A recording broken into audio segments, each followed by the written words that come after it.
प्रधानमन्त्री शेरबहादुर देउवा सहभागी हुने भाइब्रेट गुजरात समिति स्थगित। विनोद चौधरीले भने विधान सम्मत निर्वाचित भएको हुँ, रोइलो गर्नुको अर्थ छैन। राष्ट्रिय सभामा सत्ता गठबन्धनलाई जिताउन उच्च स्तरीय संयन्त्र अपिल। तोकिएको भन्दा बढी शुल्क लिने मेडिकल कलेजको सम्बन्धन खारेज गर्ने चेतावनी। घिमिरेलाई सिओ नियुक्त नगर्न सर्वोच्चको अन्तरिम आदेश। विनोद चौधरीको कांग्रेस केन्द्रीय सदस्य पद खारेज गर्न माग गर्दै उजुरी। भारतमा ओमिक्रोनबाट संक्रमित पहिलो एक व्यक्तिको मृत्यु। शेरबहादुर देउवाको चाहना मोदीसँग सम्बन्ध सुधार। शेरबहादुर देउवालाई शेखर कोइरालाको प्रश्न, केन्द्रीय सदस्य मनोनयनको मापदण्ड के हो? अख्तियार भन्छ भ्रष्टाचार भयो, सिंचाई विभाग भन्छ सबै ठिकठाक छ। मेडिकल कलेजको शुल्क अध्ययन गर्न अनुगमन टोली गठन। वीरगञ्जमा बढ्न थाले कोरोना संक्रमण खतराको संकेत। जनगणनामा खटिएका 40,000 गणकको पारिश्रमिक खर्च 1 अर्ब। सुन तस्करी प्रकरणमा गोरी भाइका रमेश अदालतमा हाजिर। रिसिङमा पुस 27 गते सार्वजनिक विदा। मुन्द्रेको कमेडी क्लब सुरु हुन लाग्दा उमेश लागि कमेडी क्लब विथ च्याम्पियनशिपमा। चीनमा पानीमुनि निर्मित सबैभन्दा लामो सुरुङ मार्ग सञ्चालनमा आयो। 12को ग्रेड वृद्धि परीक्षा, जिल्लामा एउटा मात्रै केन्द्र। विरोध प्रदर्शन रोक्न काजीकै स्थानमा रुसी सेना परिचालन। सर्वोच्चको मुद्दा व्यवस्थापन प्रणाली अवरुद्ध हुने। तोलामा 500ले घट्यो सुनको मूल्य। 33.5 किलो सुन तस्करी प्रकरणमा शाक्य हत्या आरोपी उप्रेतीको थुनछेक बहस आज। ग्यास सिलिन्डर विस्फोट हुँदा झापामा 1 जनाको मृत्यु, 12 जना घाइते।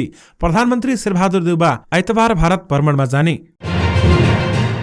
दर्शक महानुभाव नमस्कार। स्मार्ट खबरको न्यूज बुलेटिनमा यहाँहरूलाई हार्दिक स्वागत छ। मारिन उपानी सदाको चाहिँ तपाईहरुमा आज पनि हामी उपस्थित भइसकेका छौं आजका महत्त्वपूर्ण समाचारहरू लिएर।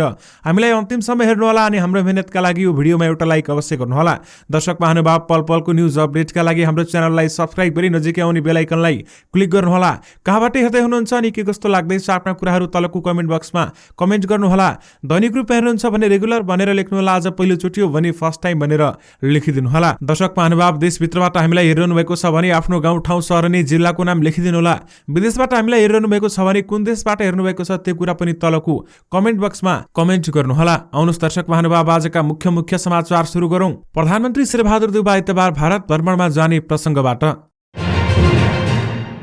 आगामी पुस 25 गते आइतबार प्रधानमन्त्री शेरबहादुर देउवा भारत भ्रमणमा जाने भएका छन्। बुधबार बसेको मन्त्री परिषदको बैठकले 25 देखि 27 गतेसम्मका लागि प्रधानमन्त्री शेरबहादुर देउवाको भारत भ्रमण अनुमोदन गरेको छ। 25 सदस्यीय टोलीमा प्रधानमन्त्री शेरबहादुर देउवा सहित 25 जना हुने बताइएको छ भने टोली सोमबार गुजरातमा सुरु हुने भाइब्रेट गुजरात समिटमा सहभागी हुने बताइएको छ। 4 दिने भ्रमणका लागि निस्किन लागेका प्रधानमन्त्री शेरबहादुर देउवाले भारतीय समकक्षी नरेन्द्र मोदीसँग भेटवार्ता गर्नेछन् भने बुधबार बसेको मन्त्री परिषदको बैठकले भारतबाट जिटिजी मार्फत मल खरिद गर्ने सम्झौता गर्ने निर्णय गरेको छ र भारत सरकारसँग मल खरिदका लागि 5 वर्षका लागि सम्झौता गर्ने गरी निर्णय भएको समेत बताइएको छ। पहिलो वर्ष 1.5 लाख मेट्रिक टन मल खरिद हुने भनिएको छ भने त्यसपछि प्रत्येक वर्ष 10% वृद्धि गर्दै जाने गरी सम्झौता हुन लागेको समेत बताइएको छ।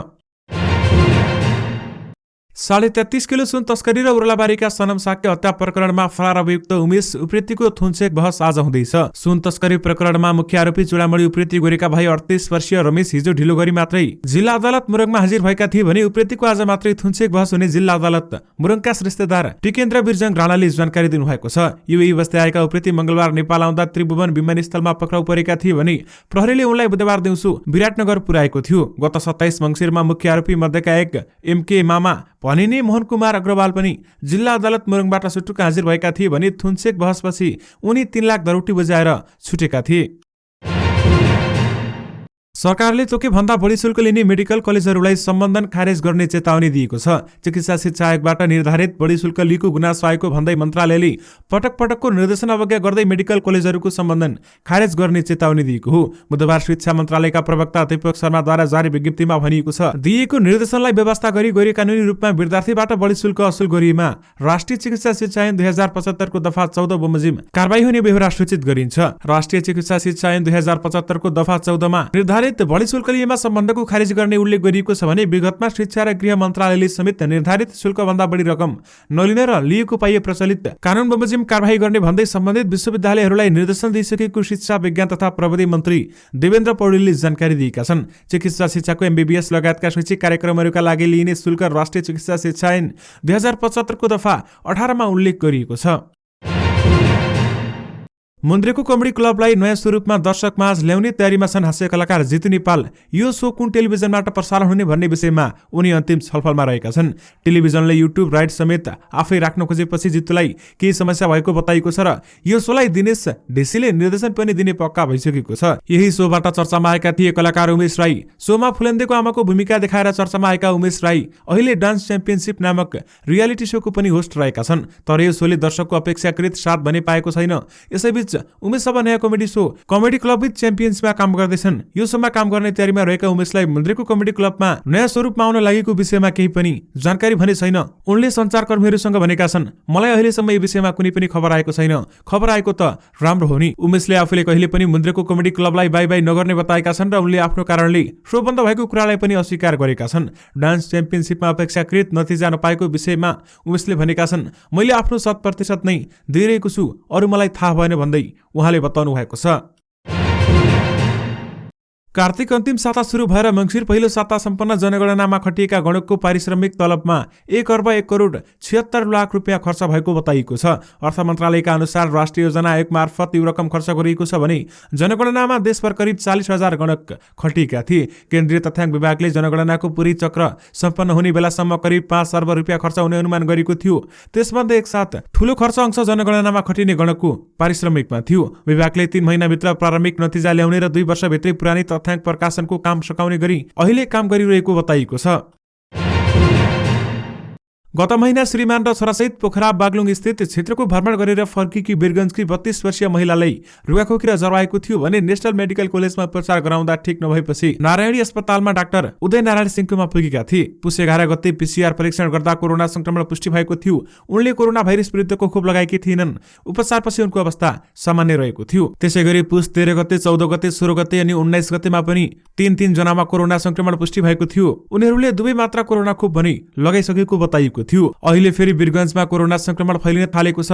वीरगञ्जमा कोरोना संक्रमण घटेपछि मास्क लगाउने, सामाजिक दूरी कायम गर्ने जस्ता सावधानी अपनाउन छोडिएको छ भने यस्तो लापरवाहीले कोरोना संक्रमण फैलिन मद्दत गरेको नारायणी अस्पतालका कोभिड संयोजक डाक्टर उदय नारायण सिंहले बताएका छन्। यानि कि वीरगञ्जमा फेरि कोरोना संक्रमण बढ्न थालेको छ र खतराको संकेत देखिएको छ। नेपाली कांग्रेसका नेता डाक्टर शेखर कोइरालाले पार्टीको 14औं महाधिवेशनपछि कुन मापदण्डका आधारमा केन्द्रीय सदस्य मनोनित गरिएको हो भनी सभापति शेरबहादुर देउवालाई प्रश्न गरेका छन्। बुधबार एक अपिल जारी गर्दै उनले केन्द्रीय सदस्यहरू कुन मापदण्डका आधारमा मनोनित गरिएको हो भन्ने जवाब जान्न चाहेको समेत बताएका छन् भने नियुक्ति पाउनुभएका सबै साथीहरू सक्षम र योग्य नै हुनुहुन्छ, तर के मापदण्ड अपनाएर उहाँहरू नियुक्त हुनुभएको हो हामी जान्न चाहन्छौं। उनले भनेका छन्, पार्टीमा न्यायोचित अवसरको वितरणा र व्यवस्थापन हुन जरुरी छ, नभए कार्यकर्ता किन कांग्रेसमा बस्ने भनी प्रश्न उठ्छ भन्दै उहाँले बताउनु भएको छ। सभापति शेरबहादुर देउवाले 2 पटक गरी हालसम्म 13 जना केन्द्रीय सदस्य मनोनित गरेका छन् र जसमा आफू निकटका व्यक्तिहरूलाई मात्र मनोनित गरेको र इतर पक्षलाई व्यवस्था गरेको कोइरालाको पक्षको गुनासो रहेको छ। नेता कोइरालाले सभापतिलाई मन पर्ने र मन नपर्नेका रूपमा व्यक्तिको छनौट हुन थालेमा पार्टीमा दुर्घटनामा पर्ने बताएका छन् र सभापतिको लाइक र डिसलाइकमा व्यक्तिको छनौटमा भए पार्टीमा दुर्घटना हुन सक्छ। विधि र विधान बाहिर गएर गरिने सबै कामहरू बन्द गर्न हामी एक ढिक्का भएर प्रयत्न किन नगर्ने उनले प्रश्न गरेका छन्। भारतमा कोरोनाको ओमिक्रोन भेरिएन्टबाट संक्रमित 1 जनाको मृत्यु भएको छ। भारतको केन्द्रीय स्वास्थ्य मन्त्रालयका अनुसार भारतमा ओमिक्रोनका कारण मृत्यु भएको यो पहिलो घटना हो। मन्त्रालयका अनुसार राजस्थानको उदयपुरमा ओमिक्रोनबाट संक्रमित 1 वृद्धको मृत्यु भएको हो। मन्त्रालय सचिव लव अग्रवालका अनुसार उनमा डायबिटिज लगायतका स्वास्थ्य समस्या थियो भन्दै बताइएको छ। भारतमा ओमिक्रोनको पहिलो केस 12 डिसेम्बरमा केरलामा पुष्टि भएको थियो भने त्यसपछि विश्वमा सबैभन्दा पहिले 24 नोभेम्बरमा दक्षिण अफ्रिकामा ओमिक्रोन संक्रमण पुष्टि भएको थियो। हाल ओमिक्रोनबाट संक्रमित हुनेको संख्या तीव्र रूपमा वृद्धि भएपछि विभिन्न देशहरूले चिन्ता व्यक्त गरेका छन्। नेपाली कांग्रेसका केन्द्रीय सदस्य विनोद चौधरीको पद खारेज गर्न माग गर्दै पार्टीमा उजुरी परेको छ। सिराहा क्षेत्र नम्बर 3 का महासमिति सदस्य डाक्टर सुभाष चन्द्र यादवले पार्टी केन्द्रीय कार्यालय र केन्द्रीय निर्वाचन आयोगमा चौधरीको पद खारेज गर्न माग गर्दै उजुरी दिएका छन्। कांग्रेस विधान अनुसार केन्द्रीय सदस्य बन्न 10 वर्ष निरन्तर पार्टीको क्रियाशील सदस्य भएको हुनुपर्ने उल्लेख गरिएको छ, तर चौधरी 2074 सालमा मात्र कांग्रेस प्रवेश गरेकाले उनी केन्द्रीय सदस्य बन्न नपाउने यादवले तर्क गरेका छन्। चौधरी अवैधानिक ढंगले केन्द्रीय सदस्य बनेको भन्दै यादवले उनको पद खारेज गरी आफूलाई केन्द्रीय सदस्य बनाउन माग गरेका छन् र उद्योगपति चौधरीको कांग्रेसको 14औं महाधिवेशनबाट मधेसी खुला कोटाबाट केन्द्रीय सदस्य निर्वाचित भएका थिए। यादवले उजुरी पत्रसँगै विनोद चौधरी विगतमा एमालेबाट सभासद बनेको प्रमाण समेत पेश गरेका छन्। यसमा विनोद चौधरीले पनि आफ्नो जवाफ दिएका छन्। नेपाली कांग्रेसका केन्द्रीय सदस्य विनोद चौधरीले आफू विधिवत रूपमा 14औं महाधिवेशनबाट निर्वाचित भएको दावी गर्दै रोइलो गर्नुको कुनै अर्थ नरहेको बताएका छन्। चौधरीको केन्द्रीय सदस्य पद खारेज गर्न माग गर्दै उजुरी परेपछि उनले सो प्रतिक्रिया सार्वजनिक गरेका हुन्। सूर्या नम्बर क्षेत्र 3 का सदस्य सुभाष चन्द्र यादवले निर्वाचन आयोगमा चौधरीको पद खारेज गर्न माग गर्दै उजुरी दिएका थिए भने त्यसबाट प्रेस नोट जारी गर्दै चौधरीले भनेका छन्, विधि सम्मत भएन भनेर रोइलो गर्नुको अर्थ छैन। नेपाली कांग्रेस जस्तो लोकतान्त्रिक पार्टीमा यस्तो व्यवहार अपेक्षित मानिँदैन। महाधिवेशनमा निर्वाचन समितिले उम्मेदवारी दर्तापछि विधिवत रूपमा दावी विरोधको समय उपलब्ध गराएको छ भन्दै उनले भनेका छन् र यदि म अयोग्य थिए भन्ने कसैलाई लागेको थियो भने त्यो समयमा किन दावी विरोध गरिएन भन्दै उहाँले बताउनु भएको छ। नेपाली कांग्रेसको 14औं महाधिवेशनको निर्वाचनमा चौधरी केन्द्रीय सदस्य मधेसीतर्फ दोस्रो धेरै मत 2206 प्राप्त गरी विजयी भएका थिए भने सोही पदका लागि प्रतिस्पर्धामा रहेका सुर्याका सुभाष चन्द्र 6औं स्थानमा रहँदै पराजित भएका थिए। भारतको गुजरातमा जनवरी 10 देखि 12 सम्म आयोजना गरिएको भाइब्रेन्ट गुजरात समिट स्थगित भएको छ। भारतीय सञ्चार माध्यम एएनआईले ओमिक्रोन भेरिएन्टका कारण गुजरात सरकारले समिट स्थगित गरेको उल्लेख गरेको छ र यो समिटमा भाग लिन जनवरी 9 तारिक अर्थात् पुस 25 गते प्रधानमन्त्री श्रीबहादुर देउबा भारत भ्रमणमा जाने कार्यक्रम तय भएको थियो। भारतमा पछिल्लो समय कोरोना भाइरसको नयाँ भेरिएन्ट ओमिक्रोनको संक्रमण तीव्र रूपमा फैलिएको छ भने भारतीय राष्ट्रिय कांग्रेस सहितका विपक्षी दलले भाइब्रेन्ट गुजरात समिट रोक्न माग समेत गरेका थिए। सरकार सञ्चालनका लागि गठित उच्चस्तरीय राजनैतिक संयन्त्रले राष्ट्रिय सभा निर्वाचनमा सत्ता गठबन्धनका उम्मेदवारहरूलाई जिताउन भूमिका खेल्ने निर्णय गरेको छ। बैठकले गठबन्धनका उम्मेदवारहरूलाई जिताउन मतदातालाई अपील समेत गरेको बैठकपछि सरकारका प्रवक्ता ज्ञानेन्द्र बहादुर कार्कीले जानकारी दिनुभएको छ। राष्ट्रिय सभा निर्वाचन आगामी माघ 12 गते हुँदैछ भने त्यसका लागि 7वटै प्रदेश सत्ता गठबन्धनले समन्वय समिति समेत गठन गरेको छ। बैठकले प्रधानमन्त्री श्रीबहादुर देउबालाई भारत भ्रमणको शुभकामना समेत दिएको छ भने यो भ्रमणले दुई देशबीचको सम्बन्ध सुदृढ हुने संयन्त्रले विश्वास समेत व्यक्त गरेको कार्कीले बताएका छन्। लुम्बिनी प्रदेश पूर्वाधार विकास प्राधिकरणको प्रमुख कार्यकारी अधिकृत सीओ पदमा अनन्त घिमिरेलाई गरिएको नियुक्ति कार्यान्वयन नगर्न सर्वोच्च अदालतले अन्तरिम आदेश जारी गरेको छ। सर्वोच्चका न्यायाधीश कुमार रेग्मीको इजलासले घिमिरेलाई सीओ पदमा नियुक्त नगर्न लुम्बिनी प्रदेश सरकारको नाममा अन्तरिम आदेश जारी गरेको छ भने तत्काल सीओ ध्रुव मजगैयाले आफ्नो कार्यकालमा बाँकी हुँदाहुँदै प्रदेश सरकारको घिमिरेलाई नियुक्त गरेको भन्दै सर्वोच्च अदालतमा रिट दर्ता गराएका थिए। सुनवाईको मौका नदिएको र निर्णयको जानकारी पनि नगराएको भन्दै निर्णय कार्यान्वयन नगर्न सर्वोच्चले भनेको छ र शङ्कर पोखरेल नेतृत्वको सरकारले मजगैयालाई 4 वर्ष कार्यकालका लागि 2076 माघ 13 गते प्राधिकरणको सीओ पदमा नियुक्त गरेको थियो र माओवादी केन्द्रका कुलप्रसाद केसी मुख्यमन्त्री बने लगत्तै गत असोज 12 गते बसेको प्रदेश मन्त्री परिषदको बैठकले मजगैयाको ठाउँमा घिमिरेलाई नियुक्त गर्ने निर्णय समेत गरेको थियो। तनहुँको ऋषिगङ्गा गाउँपालिकाले यही पुस 27 गते सार्वजनिक बिदा दिने निर्णय गरेको छ। बुधबार बसेको गाउँ कार्यपालिकाको बैठकले उक्त दिन सार्वजनिक बिदा दिने निर्णय गरेको छ भने दोस्रो ऋषिङ अल्टा म्यानरको अवसरमा सार्वजनिक बिदा दिने निर्णय भएको प्रवक्ता विजय दैरेले जानकारी दिनुभएको छ। गाउँपालिकाले खुला महिला र स्थानीयका लागि म्याराथन गर्दैछ भने म्याराथनका लागि विभिन्न ठाउँमा 16वटा गेट निर्माण गरिनेछ र प्रत्येक गेटमा चेक पोइन्ट राखिनेछ भन्दै बताइएको छ।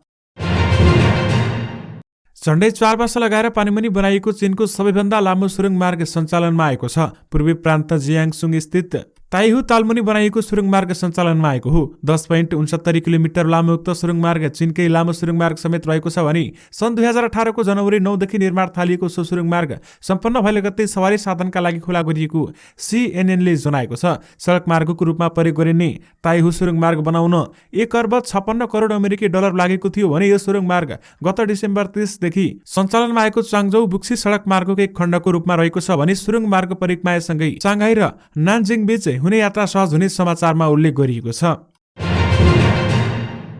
दर्शक महानुभाव, कक्षा 12 को ग्रेड वृद्धि परीक्षाका लागि बैतडी जिल्लाभरका लागि एउटै मात्र परीक्षा केन्द्र तोकिएको छ। सदरमुकाम स्थित सैलेकमा रहेको वीरेन्द्र माविमा जिल्लाभरको परीक्षा केन्द्र तोकिएको शिक्षा विकास तथा समन्वय इकाइ बैतडीका प्रमुख नरेन्द्र प्रसाद अवस्थीले जानकारी दिनुभएको छ। कक्षा 12 को ग्रेड वृद्धि परीक्षा आगामी माघ 2 र 3 गते बिहान 11 बजेदेखि हुने तय भएको छ भने 2 विषयभित्रको र 2 विषयसम्मको ग्रेड वृद्धि परीक्षा पनि दिन पाउने व्यवस्था रहेको छ। ग्रेड वृद्धि परीक्षामा 300 विद्यार्थी सहभागी हुने समेत बताइएको छ।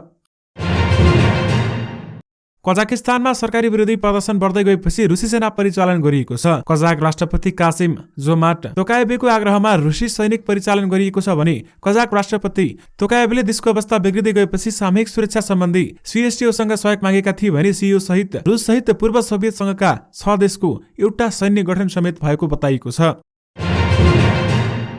सर्वोच्च अदालतको मुद्दा व्यवस्थापन प्रणाली बिहीबार अपराह्न 4 बजेदेखि सेवा अवरुद्ध हुने भएको छ। अदालतको गभर्नर अपडेट गर्नुपर्ने भएकाले 22 पुस अपराह्न 4 बजेदेखि शुक्रबार बिहान 9 बजेसम्म मुद्दा व्यवस्थापन प्रणाली अवरुद्ध हुन लागेको हो भने अदालतमा प्रयोग रहेको सर्भर अपडेट गर्ने प्रयोजनका लागि बिहीबार अपराह्न 4 बजेदेखि शुक्रबार बिहान 9 बजेसम्मका लागि मुद्दा व्यवस्थापनका लागि प्रणालीहरूको प्रयोगमा समेत अवरोध आउने भएको जनाउँदै सर्वोच्चले 22 पुसको पेशीमा स्थिति जनाउने लगायतका कार्य अपराह्न 4 बजे आगावै सम्पन्न गर्ने गरी व्यवस्था मिलाउन निर्देशन समेत दिएको छ।